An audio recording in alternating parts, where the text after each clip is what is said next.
Hi everyone, welcome back to বন্য ছন্দ। এই পাথরটা অনেক দিন আগে আমি আমার কলেজ থেকে নিয়ে এসেছিলাম। ভেবেছিলাম কিছু একটা বানাবো, কিন্তু সময়ের অভাবে বানিয়ে উঠতে পারিনি। তাই আজকে নিয়ে বসলাম। প্রথমে আমি পাথরের ওপরে একটা রাফ স্কেচ বানিয়ে নিয়েছি। অনেক ভেবে আমি আলটিমেটলি ডিসাইড করেছি জগন্নাথ দেবের মুখটাই আমি আঁকবো পাথরের ওপরে।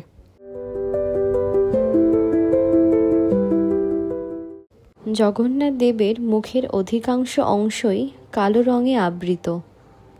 ভগবান বিষ্ণুর সব অবতারের মধ্যে শ্রী জগন্নাথ দেব সবচেয়ে আলাদা ও ব্যতিক্রমী এক অবতার। মুখের কালো অংশটা শেষ করার পর আমি চোখটা ধরেছি।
Thanks a lot for watching. If you enjoyed the video, do not forget to like, share and subscribe to my channel Bonno Chondo.